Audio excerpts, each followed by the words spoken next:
Além do amor, outro conceito central que Deus busca ensinar através da Bíblia é a redenção.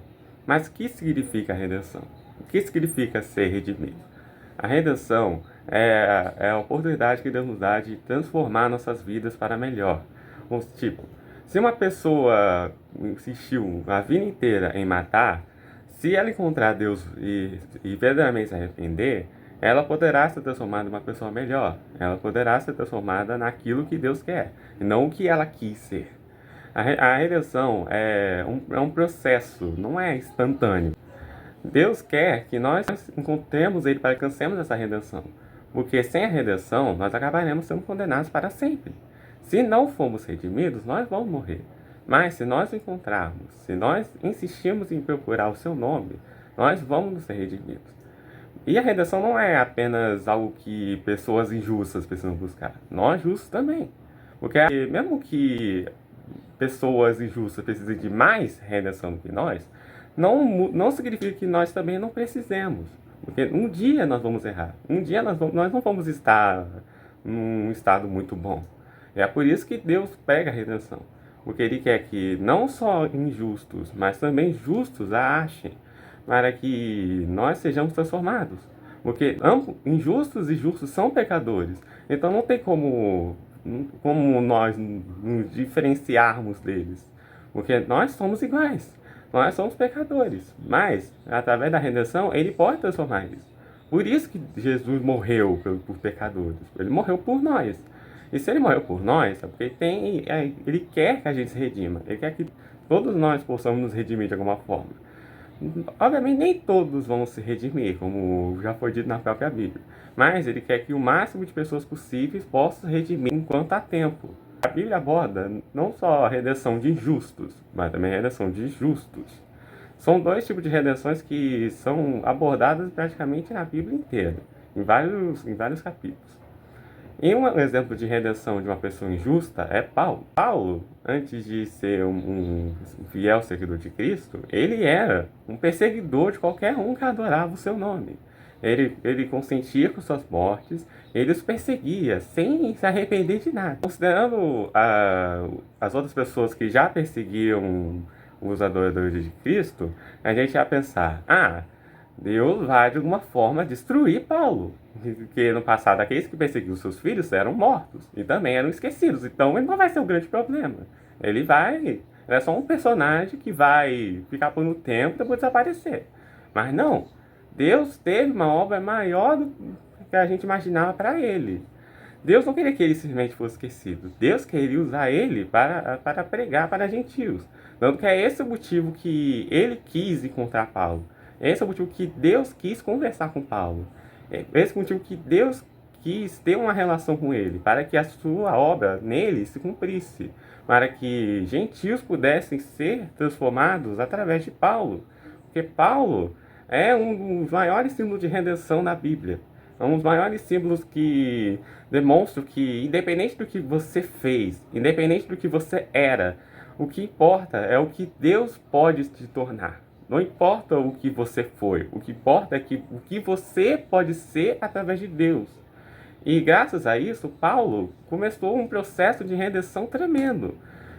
Quando ele precisou ficar cego para que o agir de Deus pudesse concretizar, mostrando que Deus faz de tudo para que o seu filho possa redimir. Mesmo que ele não esteja em uma posição que ele gostaria, mas talvez essa posição uma posição que possa ser desagradável aos olhos humanos, possa servir de estímulo para uma transformação que a gente não consiga pensar, não consiga imaginar. E graças a esse encontro, Paulo começou a temer a Jesus. Paulo começou a buscar o seu nome. Porque através dessa situação, Deus enviou Ananias para fazer ele enxergar não só o ambiente à sua volta, mas também a verdade. Porque a verdade é que Cristo é Filho de Deus. A verdade é que os cristãos adoram a verdade. A verdade é que Cristo é a verdade. Graças a esse ato, Paulo pôde se transformar. Mas não sem consequência dos seus erros, né? Por causa do seu antigo histórico, ele começou a ser temido.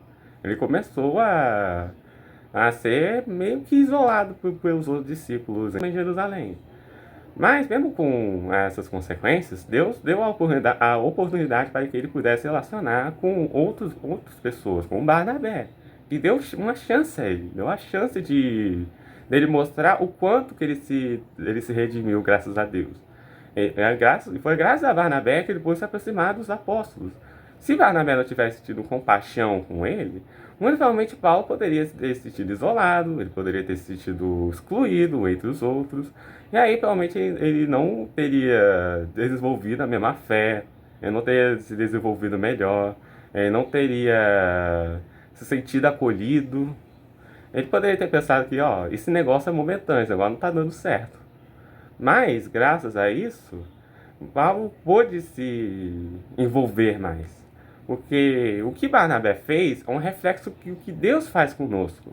Ele acolhe, ele não oprime, ele não teme, ele acolhe. Ele acolhe quem quer que seja. Enquanto a pessoa, obviamente, estiver tentando se transformar em uma pessoa melhor através de Deus. Então, uma pequena lição pra gente. Que nós não podemos isolar pessoas que querem ser redimidas, mas sim devemos abraçar elas e dar oportunidade para que elas possam crescer espiritualmente.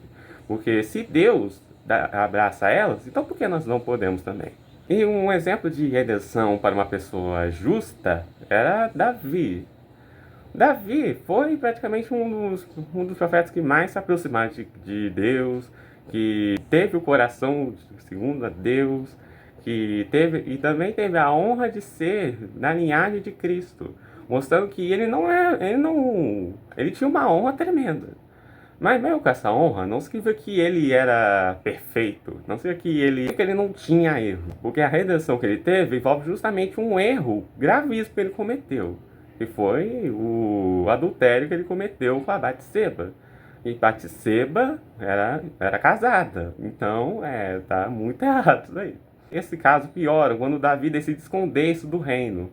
E também depois decide matar Urias para que ele não enfrentasse as consequências do adultério cometido. Porque normalmente se Urias descobrisse, ele ia discutir com Davi, o reino inteiro ia saber. Aí então queria se livrar dele para não ter problemas.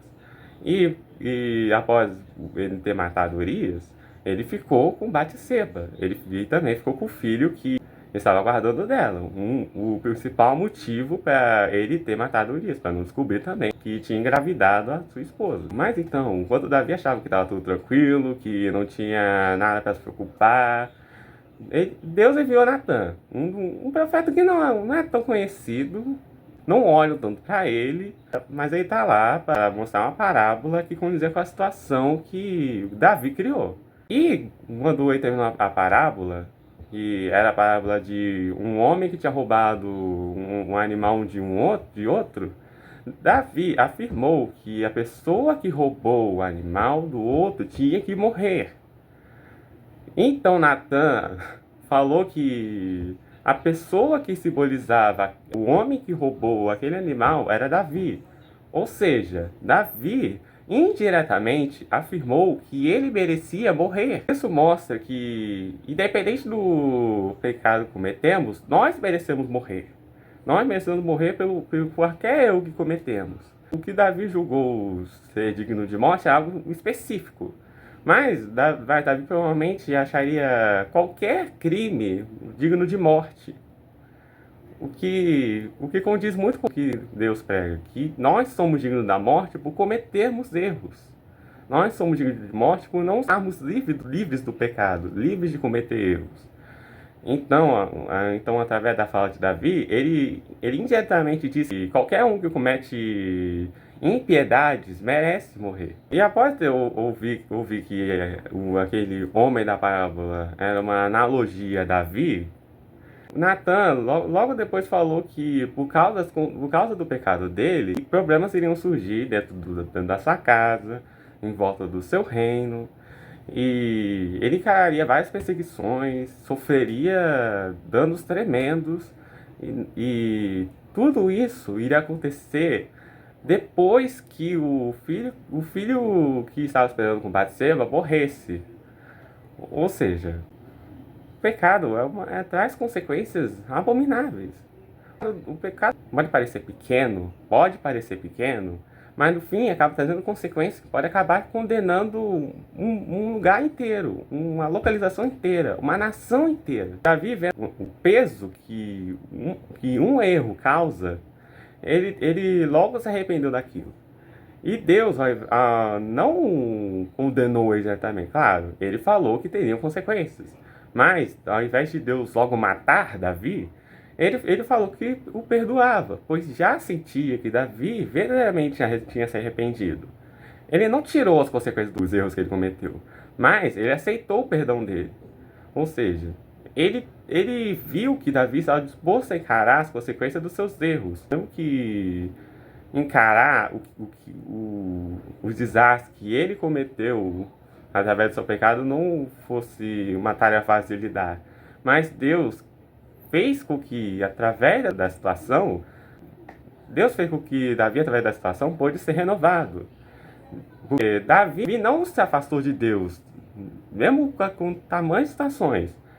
Vale lembrar que, depois disso, Tamar teve uma relação forçada com Amnon.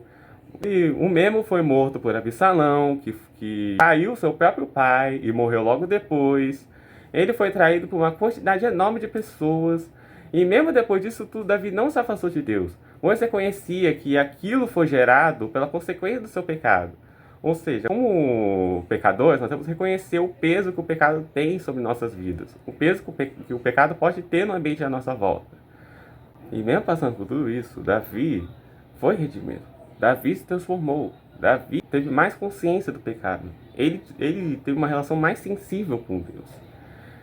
E ele não se rebelou com nada. Mesmo encarando desastres a cada minuto cada segundo de vida que ele tinha, ele continuou com seus olhos voltados a Deus. Ele continuava louvando a Deus, mesmo com isso tudo. Porque Deus viu o verdadeiro arrependimento. E o verdadeiro arrependimento faz com que Deus possa sentir compaixão para perdoar. Então através de Davi, vemos que o arrependimento verdadeiro faz com que Deus sente compaixão de nós. Faz com que Deus veja a gente não como pessoas cruéis, mas sim como pessoas que perderam a direção e que precisam dele para mudar. Mesmo que nós precisemos encarar dores para que a transformação em nós aconteça. Então, através de Paulo e Davi, mesmo com situações totalmente diferentes, vemos que através de Deus, só através de Deus, a redenção é feita. Só através de Deus uma vida pode ser transformada. Porque ambos estavam em caminhos totalmente errados. Um já estava em um caminho errado, e um outro se desviou para o caminho errado. E independente se uma pessoa já estiver em um caminho errado, ou se uma pessoa entrar em um caminho errado, Deus vai perdoar ambas as pessoas. Deus vai perdoar qualquer tipo de erro se a pessoa realmente se arrepender. Outra coisa que ambos têm em comum é que ambos erraram porque pensavam estar fazendo aquilo que era certo. Pensavam fazer aquilo porque era certo aos olhos deles, era certo às suas ambições, aos seus prazeres. E Deus quer que a gente veja o que é realmente correto. E o que é realmente correto é o que Deus estabeleceu, o que Deus quer para a nossa vida. Temos que almejar, alcançar o que Deus quer, não o que queremos ou o que homens dizem ser certo. Deus é capaz de redimir todo mundo. Até a pior pessoa do mundo pode ser capaz de ser redimida, pode ser capaz de ter uma transformação. Porque em Jesus não há acepção de pessoas, Ele recebe qualquer um. Nós temos que vir como estamos para que possamos ser transformados, para que possamos ser renascidos através dele. E eu tenho certeza que se todos os inimigos da Bíblia juntos se arrependessem de seus maus caminhos, se arrependendo verdadeiramente, Deus os redimiria. Até mesmo Judas. Até mesmo Judas poderia ser redimido se ele verdadeiramente tivesse arrependido. A redenção só é alcançada através de Deus. Não há nenhum meio humano que possa alcançar a redenção que Deus prega. Não há nenhuma redenção fora de Cristo que possa transformar. Porque é através de Cristo que somos renascidos. É através de Cristo que nascemos de novo. Nós podemos passar por momentos de dificuldade, momentos de recaída. E pessoas lá do mundo podem estar vivendo vidas que vidas que não são o que Deus quer para elas. Mas se nós nos voltarmos para Cristo, Ele vai consertar o que quer que tiver errado em nós. Porque o que importa não é o que a pessoa passou, não importa o que a pessoa fez, não importa o que a pessoa foi. O que importa é o que Deus pode fazer. Deus pode fazer tudo. Deus pode fazer tudo. E não podemos achar que nossas culpas são maiores do que o perdão que Ele nos dá. Eu agradeço pela atenção e que Deus abençoe todos vocês. E que vocês possam buscar a redenção diariamente. Porque a redenção não é algo que desenvolve por um tempo aí para. Não. A redenção é algo que tem que permanecer. A redenção é algo que tem que continuar. Você não vai querer escalar uma montanha até o topo e aí chegar no meio e pensar, ah, tá bom. Não, você tem que continuar. Você tem que seguir até o objetivo final. O nosso objetivo é Cristo. E nós temos que seguir esse objetivo. Porque se não seguirmos, nós vamos acabar caindo sem a gente perceber.